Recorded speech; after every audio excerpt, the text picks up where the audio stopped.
Aloha, I am Tulsi Gabbard. Welcome to November and Beyond.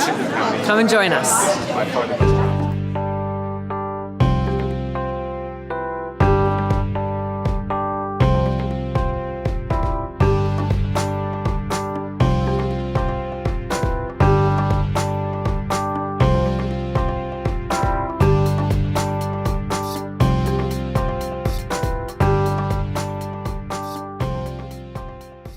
So how was your morning, everybody? Was it awesome or what?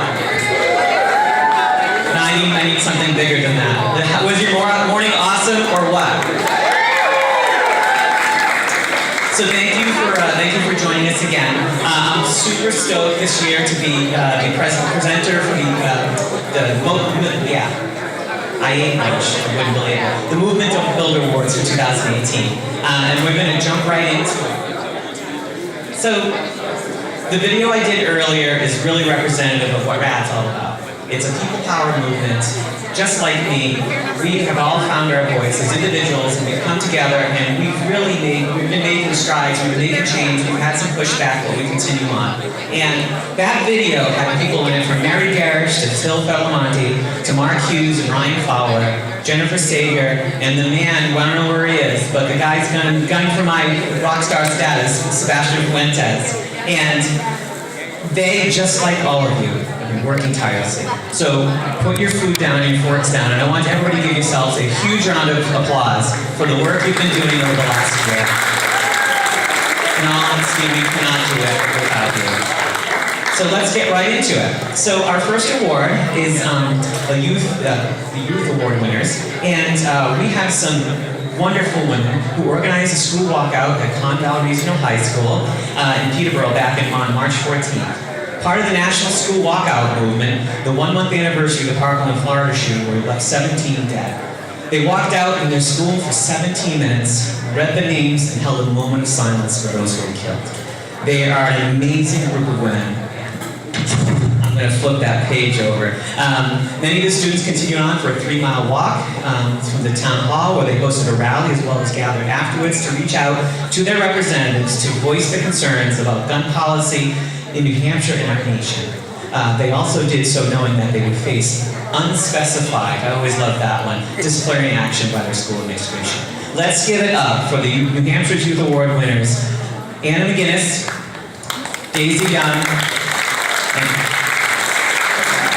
and also on this list, we're not going to join us, is Eva Iwanowitz and Lily Gabbard.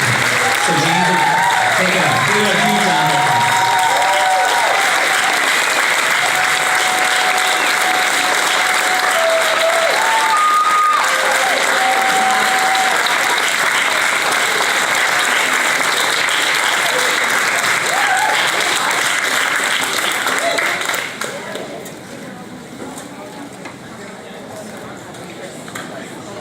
We're just going to say a little something for a second. We want to start off by thanking Rights and Democracy New Hampshire and the Monadnock Progressive Alliance, as well as Heather Stockwell for working so hard to make this event happen and having us here and inviting us here. And for this award, we also want to thank Evie Iwanowitz and Lily Dennehy, who were the other organizers for our walkout, who are away at college now and couldn't be with us today to receive the award. Although millions of young people worked and are working diligently, not a single piece of gun control has been passed in New Hampshire. Don't worry, this isn't stopping us from continuing to advocate for school safety and common sense gun laws. But we are asking for your help. Because many high schoolers are not eligible to vote, it is your responsibility to get out the vote.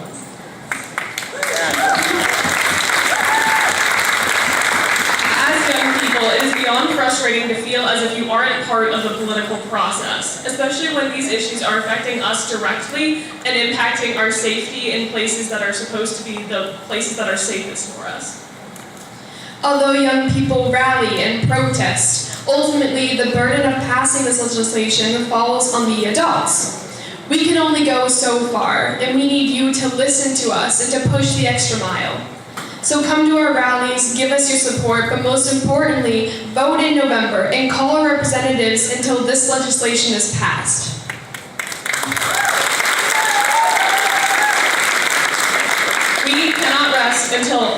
Hampshire students are safe. Thank you.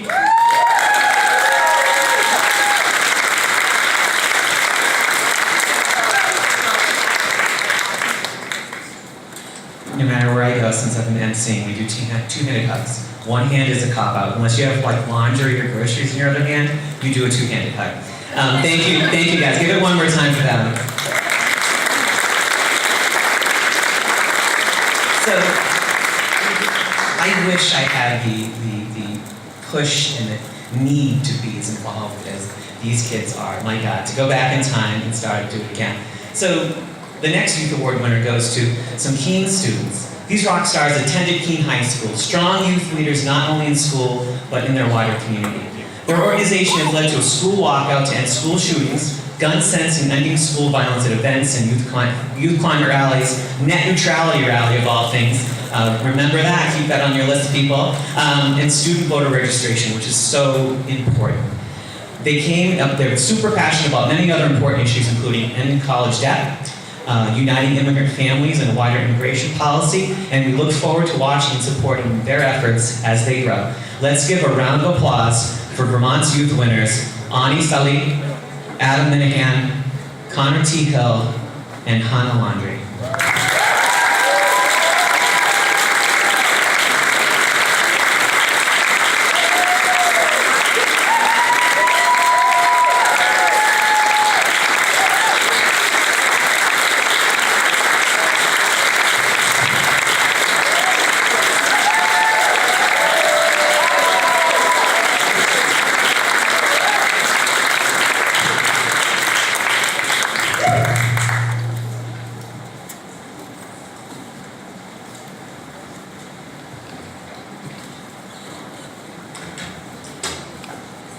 First off, thank you to everyone for being here today. And first and foremost, we want to thank RAD and the Monadnock Progressive Alliance Summit for providing us with these awards. It means the world to us to be recognized for the work that we do. Additionally, you may notice Connor T. Hill is not here today. He wanted me to say a little something to you all. He's currently in Amherst running a cross-country meet, so he's working very, very, very hard right now, and you can give a round of applause. He would just like to mention that he feels it is imperative to elect progressives up and down the ticket in November. You guys do the hard work that we need for this country and this state, and he wants that to be recognized. So thank you. I just want to say that this country is young, and I believe that this youth, our youth, has some of the most powerful voices in this state. And as of recently, I've noticed our youth and our generation has come out in a strong force and used that voice and used it and make us recognized for the problems that we see and we need to be fixed. And Monadnock Progressive Alliance Summit and RAD have recognized us for this force and for our voice. And that is the most powerful thing that I've ever witnessed in this state, so thank you.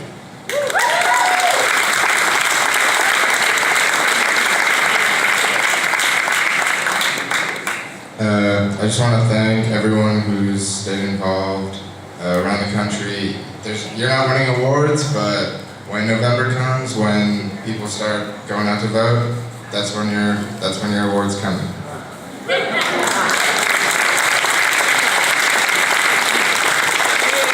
I don't really have anything specific to say, but again, just to reiterate what these guys have said, big thank you to everyone who's supported us up until this point, and just gotta keep going.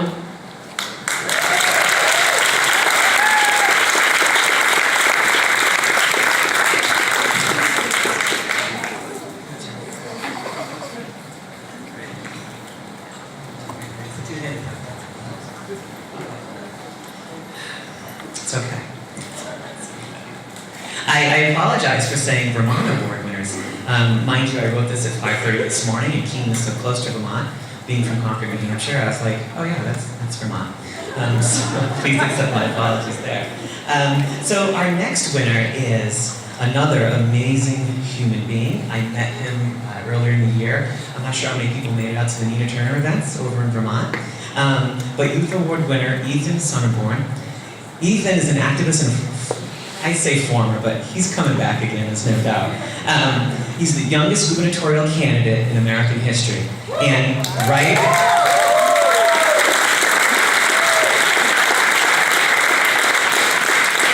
he ran a progressive campaign focused on bringing new people, especially young people, into the political process. And I have to applaud your parents, my God. He lives in Bristol, in Vermont, and now is a youth advocate trying to make change from the outside of the Beltway. Ethan plans to remain engaged and keep fighting for politics that affect him as a young person. Congratulations, Ethan.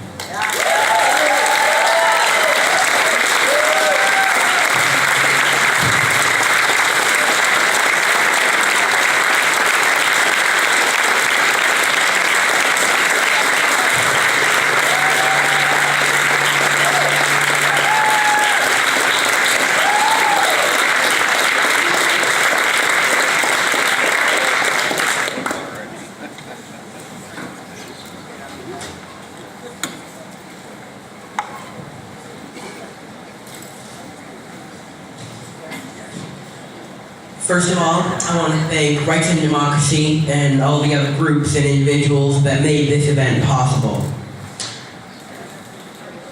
It's truly an honor to receive this award.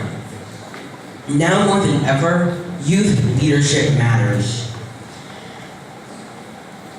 We need to bring everyone into the political process. When we get everyone engaged, that's when our democracy works the way it's supposed to. That's when democracy works for everyone.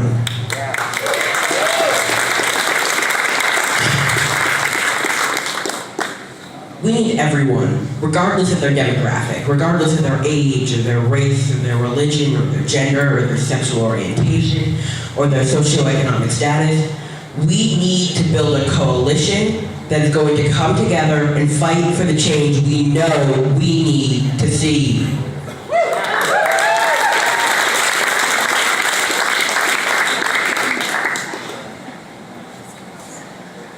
That starts here, and it culminates on November 6th, and then it keeps going for election cycles to come. This is not about one election, but it is about the future of our democracy, it's about the future of our country. And when we make a case that we're out there working for everyone, that we're advocating on behalf of people who aren't lobbyists or politicians and don't lobby for themselves, that's how we win arguments, and it's how we win elections. Thank you.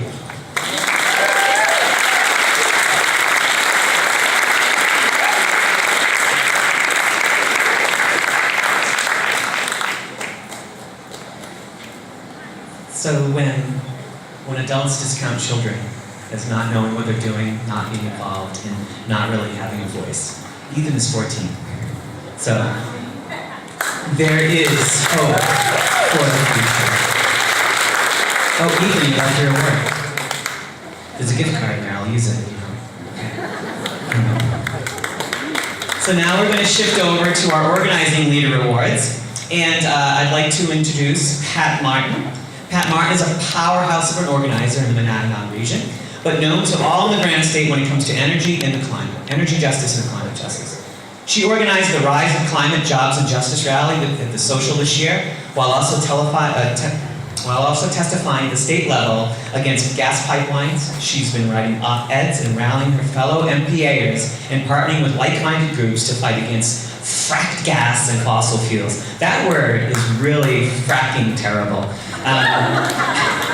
And let's give it a round of applause for Pat.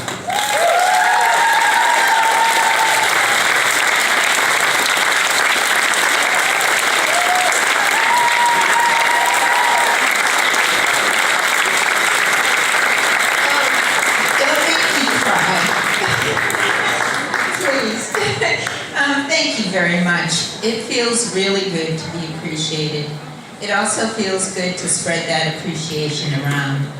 I am the reluctant organizer. Anyone who knows me knows that my comfort zone is really with wonky policy issues and math. I stepped out of my comfort zone this year, but I did it knowing that Carolyn Jones, where are you? Everybody stand up. Nancy Gillard, Peter Wodowick, Trish DeFanto, Mary Ewell, Andrea Polizos, Susan Ogle, Marge Shepherdson, Kathy Conover out there, Deborah Kelly, Chris Snowman Skelly, Suzanne Butcher, Dee Robbins, Emily Manns, Dory Drockman, John Condos, Emma Shapiro-Weiss, Laura Lynch, Kathy Corkery, Stephanie Scher, Terry Clark, Chris Balch, Richard Husband, Barbara Scully, Colleen O'Brien, Sue Durling, and many, many others stepped up with me. I'm especially grateful to Carolyn Jones, who was with me every single step of the way and kept me out of trouble on several occasions. I am also delighted that RAD has chosen to recognize our work, the work of the MPA Clean Energy Team, and our allies in Citizens Climate Lobby, Mothers Out Front, Moms Clean Air Force, Echo Action, Sierra Club, League of Conservation Voters, the Monadnock Energy Hub, Keene State College, Antioch New England University, and 350 to stop fossil fuel expansion and promote a clean energy future starting right here, right now in Keene. We are stronger together, together we win. Thank you.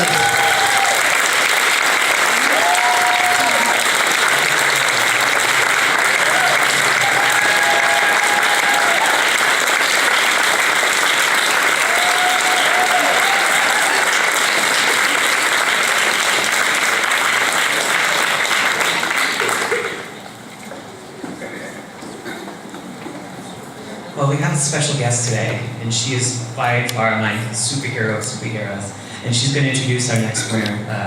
Let's welcome to the stage Vermont's Democratic candidate for governor, Christine Howard-West. Thank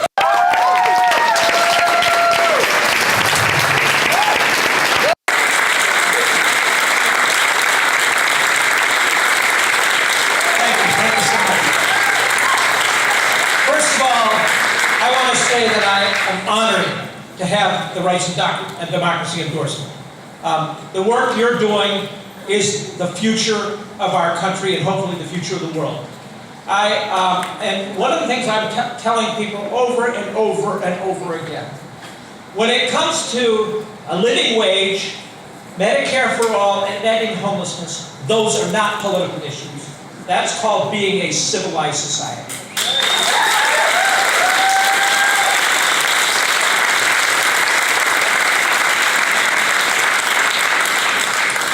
And my decision to run was motivated by listening to those 4 young women on January 20th that call themselves Muslim Girls Making Change, doing slam poetry about what it was like to live in Vermont. My Vermont, our Vermont. And they talked about the harassment they faced every day on the way to school in their communities, and I cried. And I made the irrational decision to run for governor.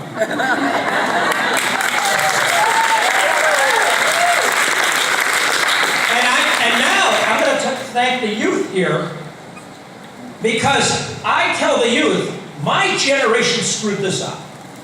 And I still have an opportunity before I leave this planet to make things better, but I'm making it better for them. They're the future, and I want to see 100% of the youth get out there and vote.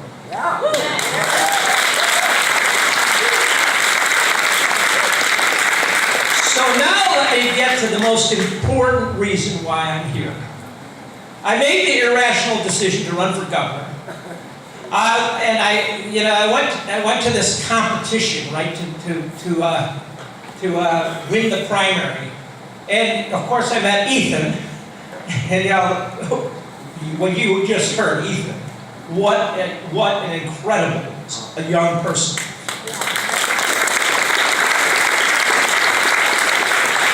And I'm going to tell you, I love Vermont. I'm so proud of Vermont. And we're showing the rest of America and maybe the world what a healthy democracy looks like. Yes. And very special to me was Brenda C. Brenda, she corrected me early on and started to kind of show me some things that I didn't see in terms of my lenses of the world.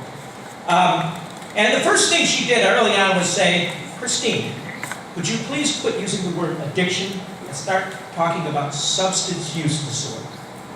I'm like, yes, I will. And we became good friends, and it was, and the national press thought, how weird is this? We would hug before a debate, we'd have the debate, we'd hug after the debate, and then our teams would go out to a bar afterwards and poke fun at each other. And I learned so much, and I love Brenda dearly. And think about this, Brenda is the first ever single low-income mom to run for governor.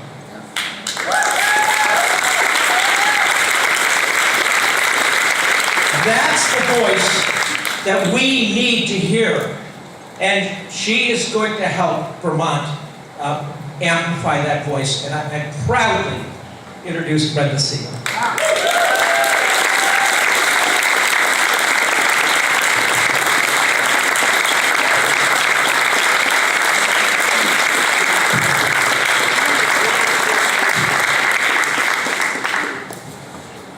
So as you heard Christine just say, first of all, I want to say that I'm extremely lucky, thank you Christine, to become such great friends with one of my primary opponents throughout this race, and to run with Ethan as well.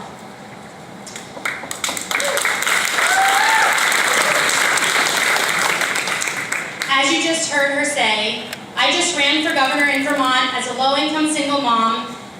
That had never been done before.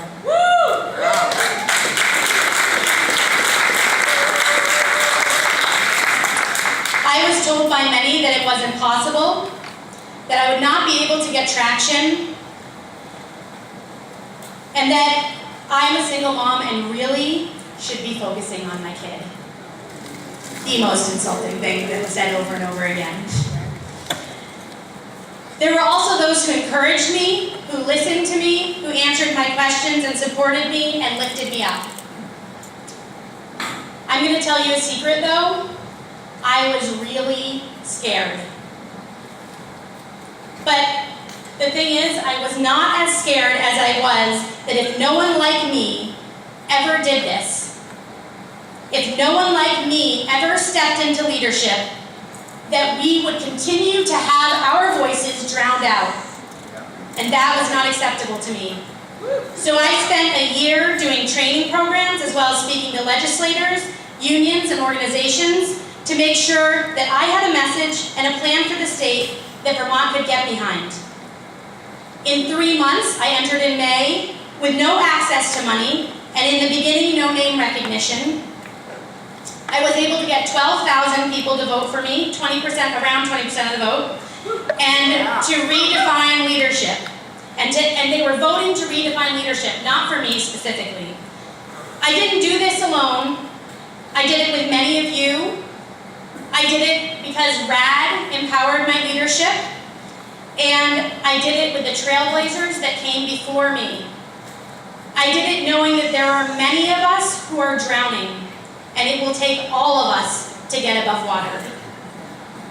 I wanted people to know that we need an economy that lifts from the bottom, that we need to support our public education system and put real resources into climate change. I wanted to work with all of you to move the needle, and together we moved the needle. And it wasn't just me. My campaign manager, Teddy, is 21 years old, grew up with a low-income family with 2 parents who suffer from substance use disorder. That was pretty incredible too, and he was pretty amazing.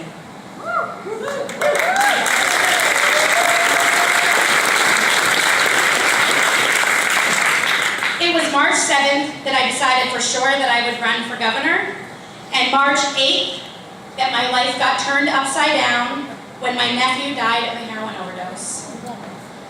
He was the son of my brother who died 20 years ago of a heroin overdose, which is why, during my campaign, I released a 4-part plan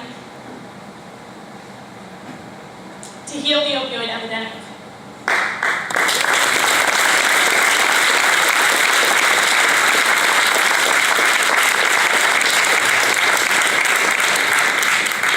A plan that our nominee, legislators are also reaching out to me to support and candidates. We've put together a leadership team, and we plan to make this the plan that this state follows. It's never been about me or any one candidate. It's about a movement. It's about pushing forward to make change. It's about moving the needle. I have interned in Bernie's office. I have written political commentaries. I have volunteered in 6 states for the presidential campaign, and I have worked really hard on the Raise the Wage Coalition and paid family and medical leave, only to have that vetoed by our governor, our Republican governor. I have never, ever, ever missed the opportunity to vote or to have a chance at progress.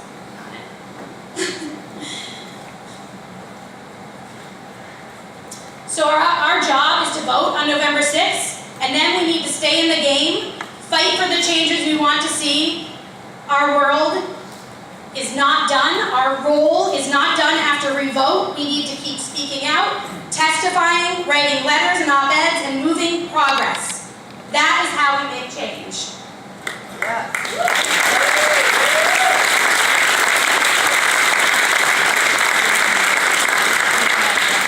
It's not about me or any other candidate. It's about all of us rising up, because it's not unless and until every single one of our voices is at the table that we will see the change that we want and need to see across this state and this country. So rise up today. If you are not invited to the table, invite yourself. If they say that there isn't room, make room.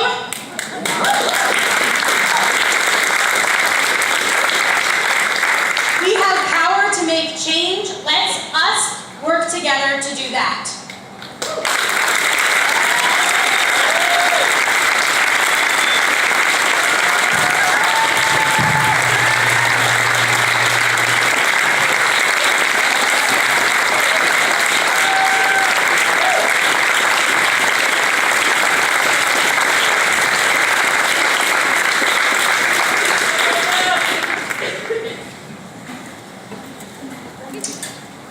So next we have State House leaders.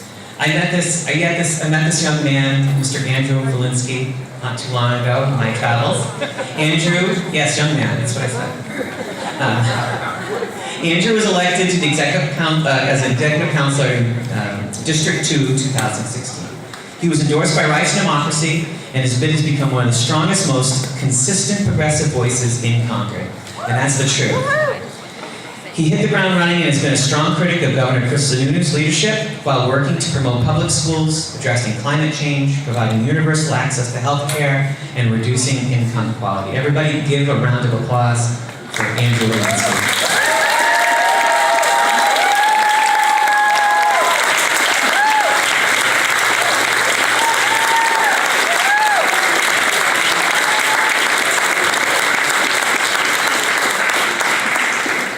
Thank you.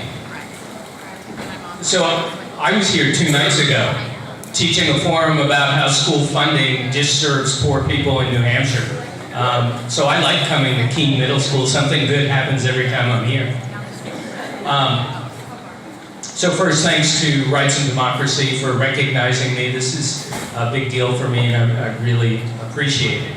On the Executive Council, we're a 5-member kind of board of directors that helps direct how New Hampshire conducts its business. We meet every other week with the governor. We each represent north of 250,000 people in the state. And although it's important for me to work with my colleagues and to try and find consensus, I think some of the votes that I am most proud of are the votes that I've lost. Because in losing, I've been able to educate and to model the values that I think are important for other candidates. So let me just recount two losses. One was this week. I supported giving a public hearing to a Vietnam-era vet who was seeking parole from his prison sentence. He committed a horrific murder 35 years ago. Consistent with my values of justice and mercy, and seeking the redemption of those who are in the criminal justice system. 2 out of the 5 of us voted for a hearing, and there will be no hearing. But in doing so, we got to talk about PTSD, we got to talk about how we haven't treated our veterans well, and at the same time, not diminish the importance of domestic violence efforts. And so 2-3 loss, I'm proud of it. I lost a vote 1-4. I voted against a contract for a company called Bethany Christian Services. Bethany was hired to provide support to foster families. And I know that Bethany discriminates based on preference and identity. And I was as pleased as I could be to vote against that contract. I'm only sorry that we lost 1-4, and Bethany does have the contract, unfortunately. Let me mention one other thing. For the first time in modern history, as a result of my efforts, the state now reports the wages that state contractors pay to their lowest paid workers.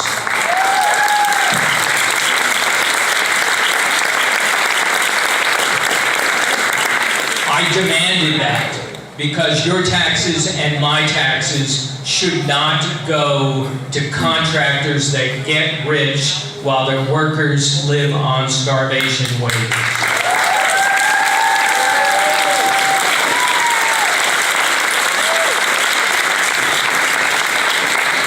And I publish that information in executive council reports that I issue after each council meeting. And if you want to get those reports, shoot me an email at andrewvalinsky@gmail.com. So let's think about it this way. If we are to advance the progressive agenda, we need to be clear on what we stand for. We need to be willing to talk about our values of justice and equality and mercy and inclusiveness and dealing with income inequality. If we will do that, we will make progress. Thank you very much.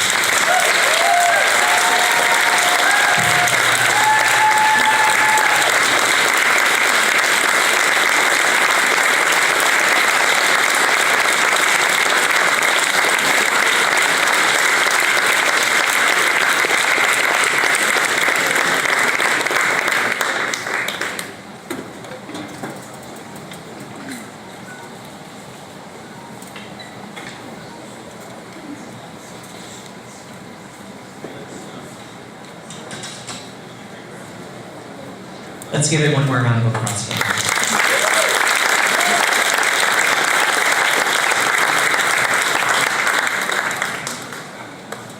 The next winner, the State House Leader winner, is somebody we've all been talking about and watching the news. Those of us who know her personally have been hearing the stories. Kaya Morris is of Bennington. She's been a RAD champion in the Vermont legislature and leading voice for women, people of color, low-income impacted communities. Kaya's worked with RAD to train and support first-time candidates seeking public office, and her too short time in the legislature, and the visible way in which she confronted racism against her peers, against herself and her family, it unfortunately led her to withdraw from the re-election. It reignited a statewide call in Vermont, and in New Hampshire as well, and across this country, as we've watched, quite frankly, the shit hit the fan. And we are here today, and as a trans person, I've been very fortunate. I'm really, really fortunate that I have not suffered much in the way of discrimination. And I know a lot of friends who have, and I know people of color who have. We as a community, specifically as white folks, need to get in our guts and confront that which we were taught as a matter of birthright. Discrimination sometimes happens, and it happens without us even realizing it. And I was fortunate enough recently with my co-worker, Heather Stockwell, grassroots organizer, to go to a gender justice retreat with People's Action in Maryland, it was now about a month ago. And to sit in a room, predominantly of people of color, and to listen to the stories of discrimination, abuse right here. And to know that as a trans woman, that I have the voice to bring about change, not just as a trans person, but as a community leader. And I ask each and every one of you moving forth from this day to really get involved in the community on a racial and gender justice way. Everything we touch, everything we do comes back to that. When one person or one group suffers, we all suffer. You may not think you are, but you are. The results flow downhill, and we need to bring about change. Kaya was unfortunately not able to be here today because of the circumstances surrounding her and the actions that have been taken against her. But James Haslam is here to accept the award for Vermont House State Leader. And here's James.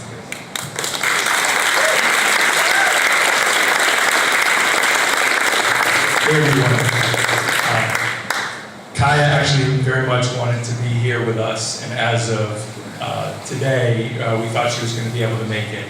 But as many people here know and know her close, we have a lot of folks here from her community, Bennington, that she and her husband and her family are going through a lot right now, and she regrettably couldn't come. She did send a statement that I'll read. This is an incredible honor and privilege to be lifted in this way for doing the work that belongs to each of our hands. What this gathering and this movement represents is the raw power and importance of people-powered change in our nation. The courage to lead resides within each of us. I am so proud of all of you who have answered the call and the family that this organization has built. This is how we win this. Thank you. Under the current situation, just what that means to all of us. What that means when a leader like Kaya steps up in her community to be a voice and represent her community, and she gets backlash by bigots and people filled with hate, and is unable to do it because of the racism that we have not dealt with yet, not even nearly enough in Vermont and New Hampshire and across this country. And the fact that this room is filled with primarily white people like me, we are the people that have the most heavy lifting to do to deal with systemic racism in our communities.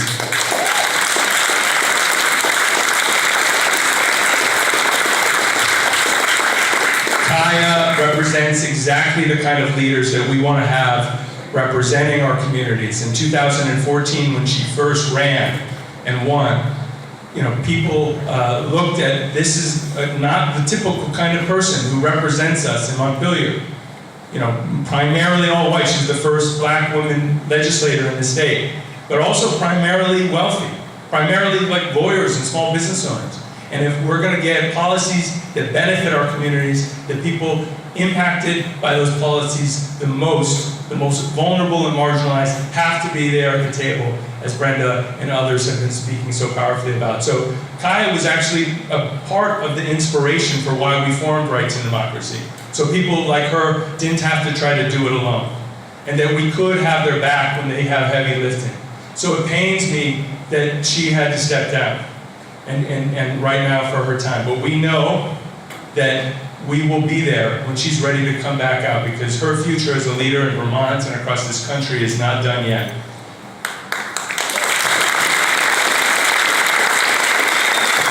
So I would just ask all of you to join me. Hopefully maybe she'll see the video of this at some point, and I'd like us to say together, we love you, Kaya, and we'll fight with you, Kaya. 1, 2, 3. We love you, Kaya. We'll fight with you, Kaya. Thank you.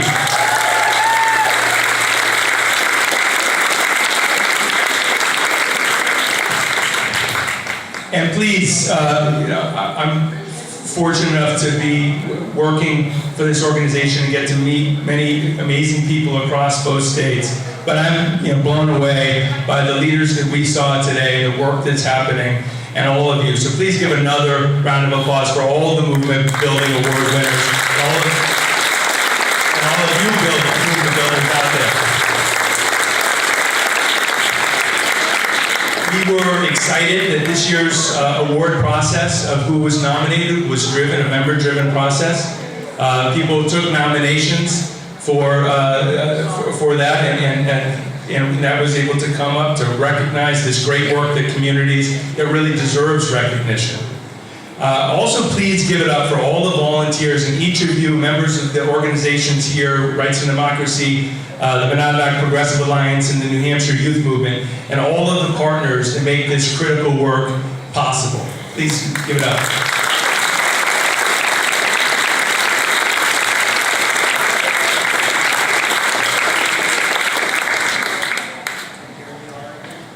If we are in the midst of the Movement Builder Awards, but if people are dying to get ice cream, the ice cream is ready in the back. Please give a warm welcome to Jerry Greenfield of Ben & Jerry's. We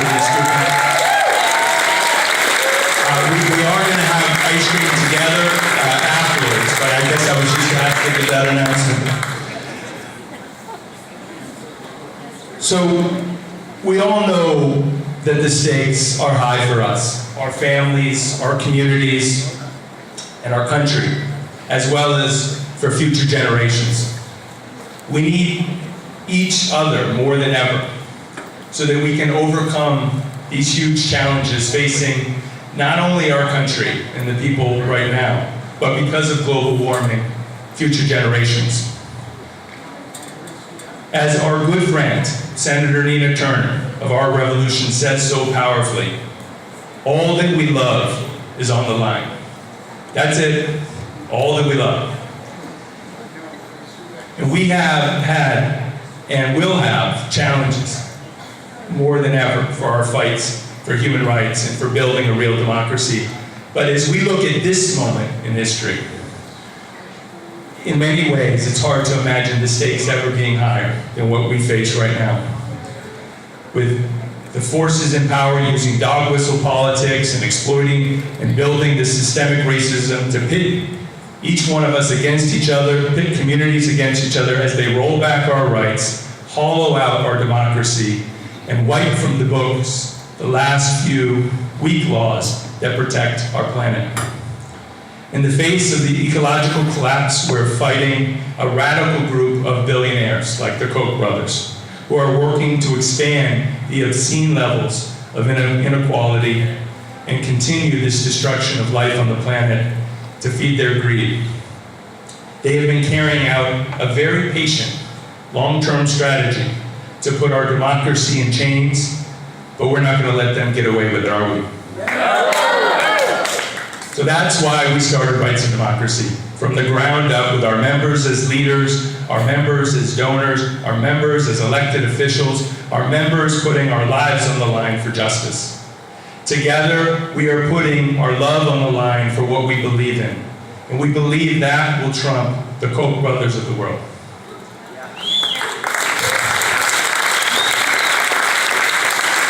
As Heather talked about earlier, here in New Hampshire, we went out and surveyed over 1,000 Granite Staters and found that our neighbors believed that some of the biggest reasons for the problems in our communities were Wall Street and money in politics. You can read more about that if you hadn't heard the New Hampshire Together report, and it's also available on the Rights and Democracy New Hampshire website, radnh.org. They're very connected to that report. To do something about it, I was asked to make an announcement, a special plug for folks that didn't hear it in the morning. In New Hampshire, and people are also doing similar stuff in Vermont, people are organizing people power parties, house parties, to engage our friends and neighbors, to get involved in the election and to have an impact this coming November. So if you haven't signed up, please sign up for that.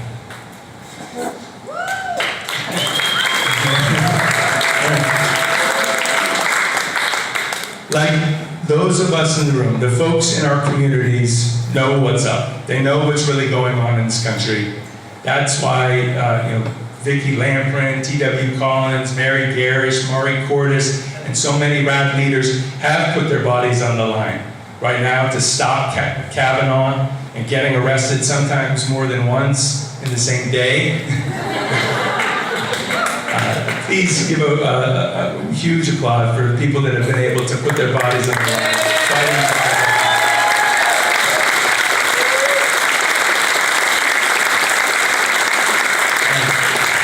Just another plug, if you want to help on that, some of that fight back and that critical work, was the Supreme Court hangs in the balance. Talk to Kate Lapp afterwards about trying to get on the bus and join Vicki and others down there in the fights ahead. So what we're seeing happen in Montpelier, Concord, and DC, where legislation that will benefit families, kids, our planet, are vetoed or killed in committee. That is why we're working so hard this election to get leaders elected, so people who champion the movement can be in those offices. People like Andy Dolinsky. And we need many more of them. People who are willing to put themselves out in the public arena and represent our communities, going up against powerful elements as we fight to win.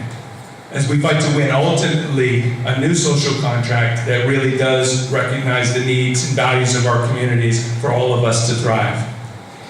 That is why I am thrilled to introduce one of the boldest progressive leaders in our country who has joined us here today. Congressman Tulsi Gabbard represents Hawaii's Congressional District 2. She is the first Samoan American and the first Hindu to serve in Congress. In 2002, at the age of 21, she became the youngest state legislator ever elected in Hawaii and the youngest woman state legislator ever elected in the country.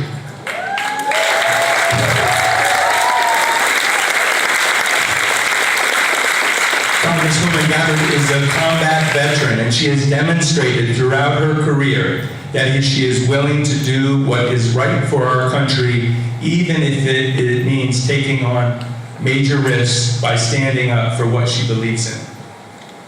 There are many brave examples in Tulsi's career of standing up against the powerful, such as when she joined veterans in North Dakota in solidarity with the Standing Rock water protectors and trying to stop the Keystone Pipeline.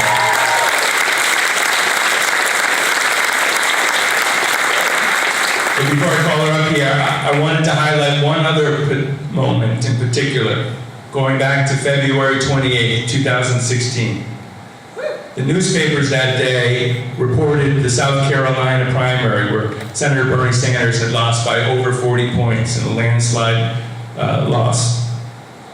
But the news that night was, out of nowhere, Tulsi came out to announce that she was resigning her position as the vice chair of the Democratic National Committee so she could publicly endorse Senator Bernie Sanders.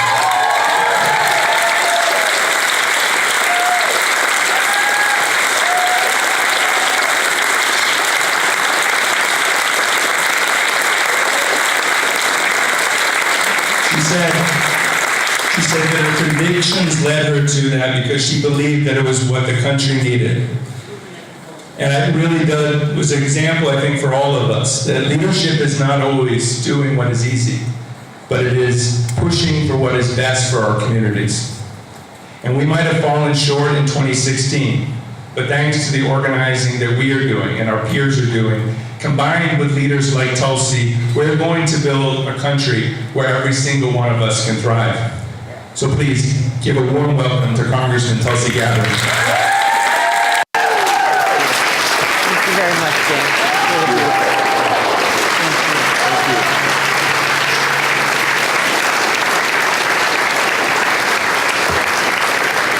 Thank you so much. Thank you very much for your warm welcome and what we in Hawaii call your aloha. So aloha to all of you. It's a privilege to be here to join you, and I want to say thank you to James for inviting me, and to you and your organization, and Shay, the Monadnock Progressive Alliance, Rad, just for the incredible work that you've been doing, that you are doing, that you will continue to do. I saw James yesterday in Vermont. with the Vermont Democratic Party and who was starting to very quickly give me the Cliff Notes version of everything that's happening, both the organizing and activism in Vermont as well as here in New Hampshire. And what we talked about is it's one thing for folks to be concerned and to complain about the challenges that we have. It's a whole other story to literally put your boots on the ground and fight those necessary, urgent, and important fights. And so all of you, I just want to say thank you, thank you, thank you, because you are the ones who are making this happen.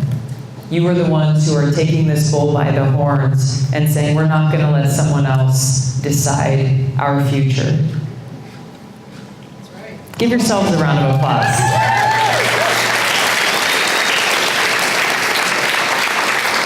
And I love, too, that I was able to just be here and witness your recognition of both your young leaders who are stepping up, as well as your more experienced leaders who are mentoring them and guiding them along the way. That recognition goes so far to be able to continue to deepen the bench and grow this wonderful community of people who are taking action, motivated by love.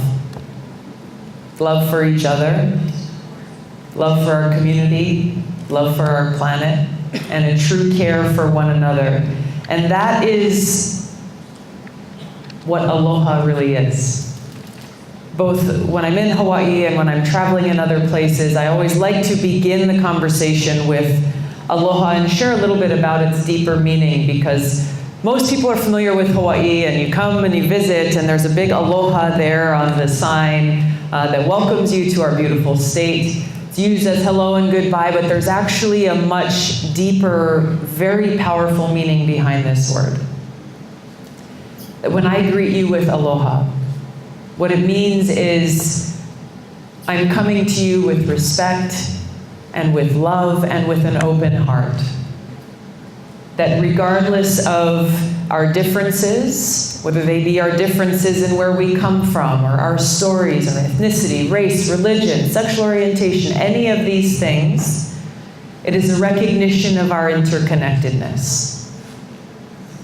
It is that motivation, that inspiration, that sense of purpose that drives us to do the things that we are gathered here today to do. It is that thing that allows us to have this bond, a congresswoman from Hawaii and all of you as leaders from New Hampshire and Vermont, to know that we stand together in solidarity. Motivated not by hatred and darkness and divisiveness that seems to pervade so much of the conversation and the news and social media these days, but instead motivated by the light of love and aloha that we know is the only thing that can defeat this darkness, that can overcome this bigotry and hatred. One of my favorite quotes from Martin Luther King is that hatred cannot drive out hatred, only love can do that. And darkness cannot drive out darkness, only light can do that. And sometimes it's challenging for us to remember this when there's a whole lot to be angry about. There's a whole lot that can easily kind of consume us and get sucked into that darkness.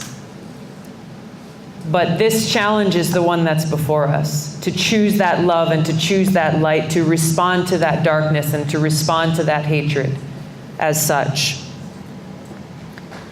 This is what allows us to focus on what is most important, on what our purpose really is, to recognize that even if you turn on any of the cable news channels these days, as you hear a lot of talking heads and talking about statistics and opinions and this and that, most of those things really not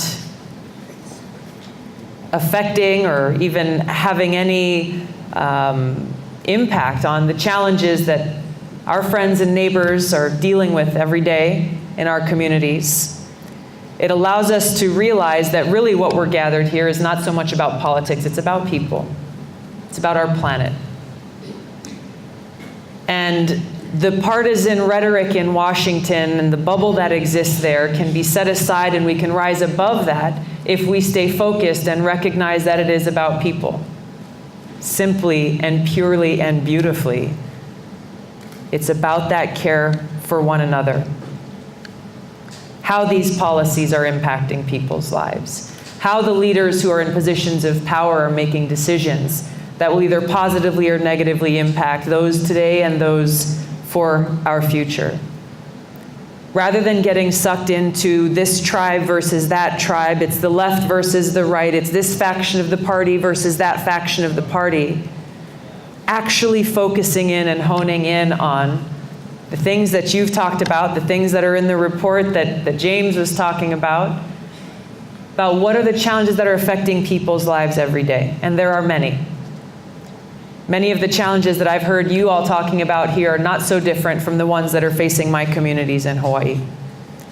Opposite sides of the country, same people, same cares, same concerns, same hopes and dreams that need to be addressed by leaders who actually care for them and their well-being, rather than those in positions of power who are more influenced by big special interests and corporate donors and PACs. What you all are doing now is happening at a pivotal time where there is far more engagement and interest and energy around people realizing that our democracy, our country, our future belongs to us. 2016 was a wake-up call. There's no question about it. And as we deal with and fight against some of these destructive policies that are coming from this administration, it's incumbent upon us as well to recognize and remember that people in this country were suffering before 2016. There were challenges, deep systemic challenges in our communities that existed before this last election. And that's where we've got to dig deep and be that change. Be that change, coming together, bringing our diverse ideas and opinions to the table, recognizing that as long as we are focused on this mission of service and care for one another, we can disagree on some things. We can disagree without being disagreeable. We can have some heated conversations. But as long as we are focused on this common mission that we have, then we will find those best solutions and we will find ways to enact them and turn them into reality. Doing this will enable us, focusing on people, to have those conversations with those who are not in this room today, with those who may have a different political ideology than we do, with those who may vote with a different party than we do. Because if we just talk to our friends, we're not going to win elections. We're not going to be able to make the kinds of changes we need to see. So rather than talking about us versus them, let's talk about how a living wage helps our friends, our brothers, our sisters, our uncles, aunts, our neighbors to be able to keep a roof over their heads and feed their kids. That's what it comes down to. This shouldn't be a big political partisan fight. It is about caring for one another. Making sure that those who are sick have access to health care. This shouldn't be a big partisan fight. Making sure that we have access to quality education, that we have clean water for our kids to drink, clean air to breathe. These are things that are universal interests and common values, where there's far more opportunity to build coalitions and find common ground than we often realize. We break it down to what is really at stake. Caring for one another, caring for our kids and our future. And we cannot have that conversation unless we also talk about how important it is to fight for peace. Peace gives us this future.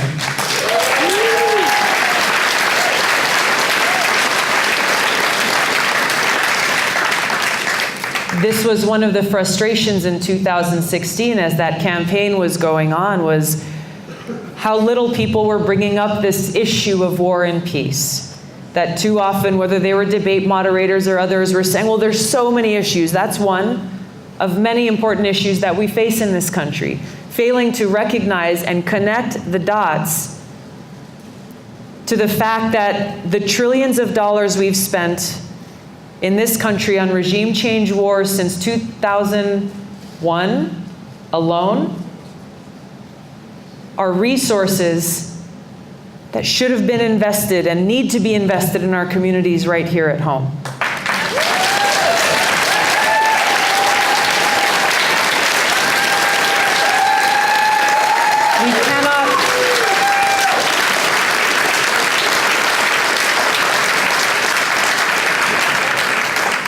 We can't afford to do both. We cannot afford to dismiss this question and this responsibility that our leaders have in Washington. Yet too few leaders are willing to stand up and take this stand for peace. Where is our peace movement? And why is it not more connected with the fights that we are having every day for the things that we need these precious resources for? There are many people who pay the price for these wars. Yes, it is our troops. It is their families, our veterans who come home wanting to see how they can continue this service. It is the people in these countries where we launch these regime change wars that end up causing more suffering, more pain, more destruction, and more death. And it is every single American who has these trillions of dollars taken out of your pockets to pay for them, leaving us behind with kids in Flint, Michigan who are drinking poisoned water every day. And in many communities in other cities in the country, leaving people suffering because they cannot still get health care. Leaving kids who are wondering what kind of future they'll have if they can't get the kind of education that they want. The list goes on and on. We know what these challenges are. We know what we need to get them. It is so important that we include this debate about war and peace as we challenge our leaders and hold them accountable.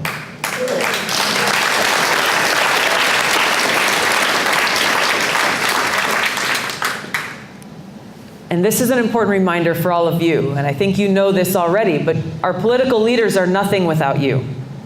Our political leaders are nothing without the people who vote them and put them into office. This is not something that just happens automatically, and this is where our responsibility comes in to play. It is our opportunity to exercise our votes, exercise our voices, our feet, our hands, our skills, our energy, our time, all of these things that we can do to choose the kind of leadership, the kind of judgment, the kind of foresight that we want for our communities, our state, and our country. And to hold those accountable who are not reflecting and fighting for the interests of our people and our planet. It's as simple as that. Accountability is everything. I want to close with something that James actually said. I wrote it down here. James said, "We are putting our love on the line." We are putting our love on the line. And, you know, people have told me before, I talk a lot about love and aloha, and somebody said, "Tulsi, you know, you can't talk about love that much, because, you know, it's kind of soft and, it's mushy, it's not, you know." Love is the most powerful thing there is. The most powerful thing that there is. When a mother or a father stands up to fight for their kids, that's love. Putting their lives on the line for their kids, for our veterans who stand up to serve this country. It's not about politics. It is about love. Love for this country and what we stand for. Love for one another. It's love that brings us together and calls on us to stand up for families who are torn apart by a horrific, broken criminal justice system. It's love that calls on us to stand up for people's voices and against corporate greed, crony capitalism, and the corrosive interests that are hurting all of our families.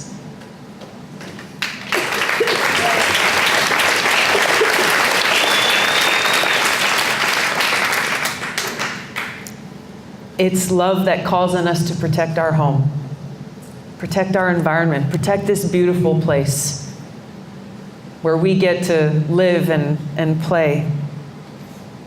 It's love that calls on us to fight for peace, to care about those lives that have been lost, those lives that have been ruined, the countries have been destroyed by our counterproductive regime change wars, and to care for our veterans when they come home so they can finally begin to see peace themselves. It is this love and aloha that opens our eyes to the truth that every hungry child in this country is our child.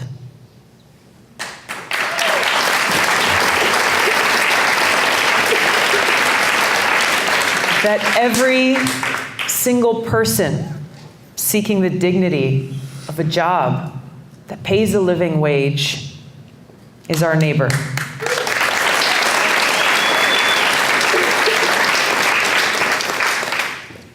That every senior citizen who is struggling just to get by is our parent. And that an attack on anyone because of the color of their skin or where they come from or how they choose to worship God or if they choose not to or who they choose to love is an attack on every single one of us.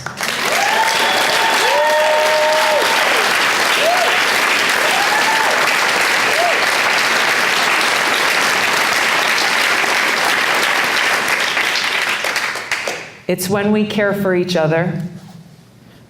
It's when we love each other, when we choose this inclusion over divisiveness and darkness and hatred, that we are at our best and that our country is truly at its greatest.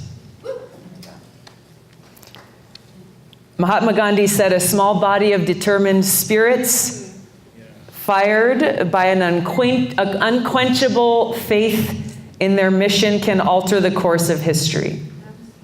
Let's do it. Let's do it. What are we waiting for?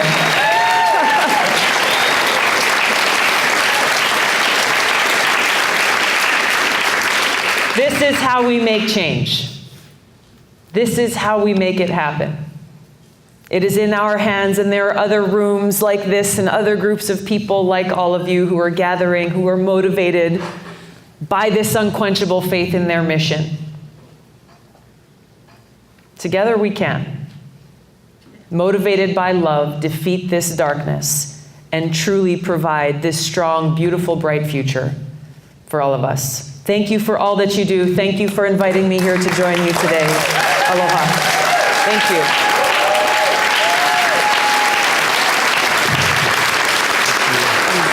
Beautiful. Thank you very much. We're going to do a big photo. Yeah, yeah.